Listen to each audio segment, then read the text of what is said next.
Hey, we're privileged today to have Graham Renz from the Show Me Institute in studio with us. How you doing, Graham? I'm doing well. Thanks for having me. And I was teasing him. I think I said it before the segment. I was asking him, was he a trust fund baby? Because Graham Renz sounds like it's the name of someone with money and means, but he assures me that he's not. Not like that. No, not quite trust fund baby level. All right, good. All right. Well, as we've been seeing here locally, there is a proposal. Well, there's been a big move to try to get soccer here to St. Louis. And there was a group, the Peacock, the guy with Anheuser-Busch, that was trying to get the Ram Stadium, and another group.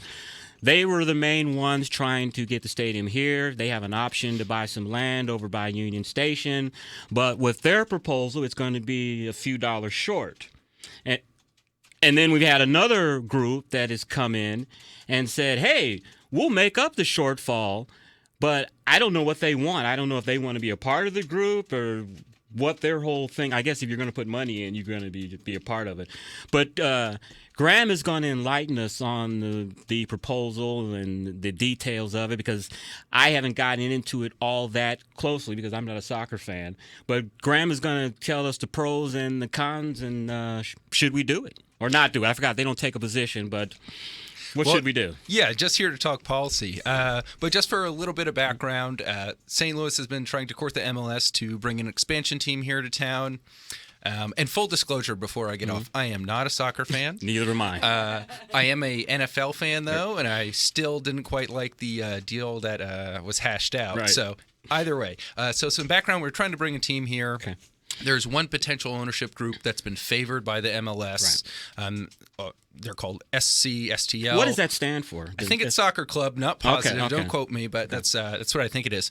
They have a proposal for a $200 million stadium right next to Union Station here. They want to put in $120 million, and they want taxpayers to fill in that $80 million gap. Right. There's another group called City Foundry, and they said, hey, you know what? Taxpayers shouldn't have to cough up $80 million to a group of what together is a group of individuals worth billions of dollars. Right. Taxpayers shouldn't have to subsidize these super wealthy folks just to bring a soccer team here. I agree. So we'll fill in that $80 million gap. Presumably they want some ownership stake. The details aren't out. Right. This is just kind of happening right now. Do we know who these people are? This second group that wants to put in the $80 million, or who are the names that are associated? We with that only group? know a couple names, and that's been part of the critique of this group. But we can get to that. They've been kind of subject to some consternation, right? Because a lot of folks just want to do whatever they can to get an MLS team here. MLS has favored this first group, SCSTL, that wants the subsidy. And this other group is kind of coming in, stirring things up.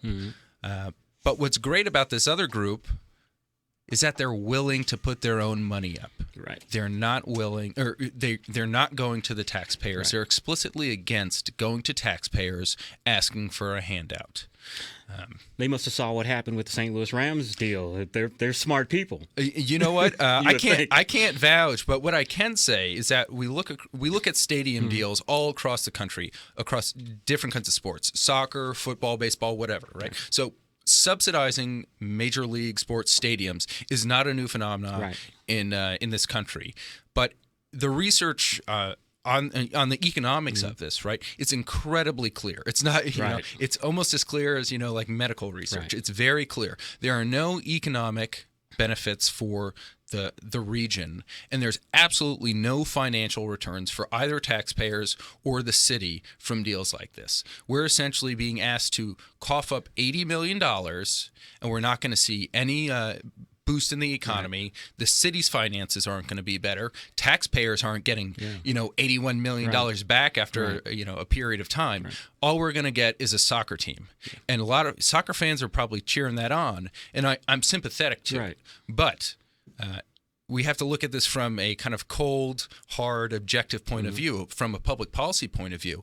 And it doesn't look like coughing up $80 million is the best idea here. I'm having like a deja vu moment right now because I'm thinking back in the early 90s, we need to have a football team. And if we build this stadium, we're going to have all of these residual benefits and all of these jobs. And as we saw with the Rams leaving, it didn't happen. That's probably the same thing do you know when is the soccer season? What do you know what the time frame is? I do not know.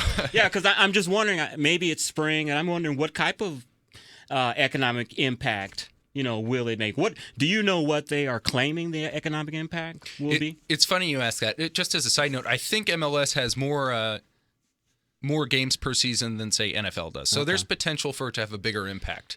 And it's funny, you remember the dome that was formerly Edward Jones. You look around it now, and it's just, there's been no economic development. No. It's a bunch of empty parking lots. But what's funny is with this new MLS proposal, they're not boosting any economic development benefits because I think they've realized that tactic doesn't work because, again, the research is incredibly clear. We're not going to see any boost in the economy by pouring $80 million onto a stadium.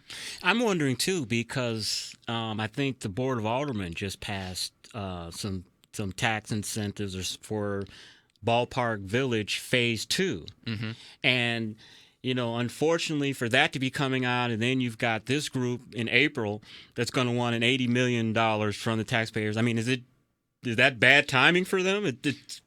It certainly never helps to have a bunch of tax issues going up. And for the MLS, the funding, the public funding would be put to a referendum, to a public vote. Right. So it's not like the mayor's writing them a check or anything. It's different with Ballpark Village with the second phase of development. I may have talked about it here before, but just a little background for Ballpark Village, the second phase. They already the first phase got $49 million in subsidies. And now they're coming back asking for a special sales tax district to generate an extra $16 million. Right. There's a bunch of stuff on the website, showmeinstitute.org, to read about Ballpark Village. But just to get back to the MLS, I think this brings us to a good point. And that's, I think, the question of how many measures can taxpayers afford? How many things can we ask for them to pony up their cash for? The mayor wants to expand Metrolink. That's going to be a multi-billion-dollar project with different merits and demerits in the stadium, right? So different project, but the mayor wants to do that. The water department wants to increase rates. We're giving away tens of millions of dollars in subsidies every year just to get developers to put up buildings, right? That don't help the economy. Right. So we're spending so much money we don't have. We're asking for tons of money. We got to get to the point where we ask ourselves, how much can we afford? And how many other projects are we blocking out by, if we use up all the tax base now, what about a project that really deserves some help in the future that we can't pursue? And that kind of segues into, we had before you a woman named Nicole Jenkins that is trying to revitalize the neighborhood she grew up in, North St. Louis. And I asked her, how do you feel about what you're doing, trying to revitalize the neighborhood, and you see all of these abandoned houses where there's crack houses and drugs and all this, that they're trying to raise money for a soccer stadium, but these type of things are being neglected. I mean, St. Louis City right now, North St. Louis, South St. Louis, even downtown is wild, wild west. I mean, for a while there were, shootings going down Market Street. We're shooting at each other like it's Chicago 1920s or something. You're saying, I just think that people are just going to get tired of giving handouts and subsidies to millionaires.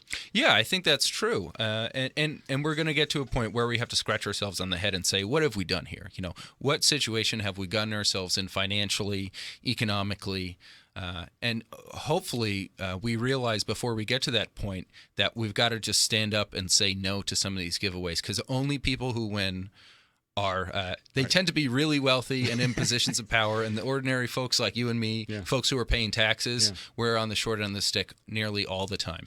Tell us where people can get more information on this soccer proposal and Show Me Institute in general. So best place to go is our website, showmeinstitute.org. I've got a bunch of blogs, op-eds, testimony up there on these topics. A lot of great resources for folks who are trying to learn some more. Well, I want to say in my best Thurston Howell IV voice, thank you, Grum.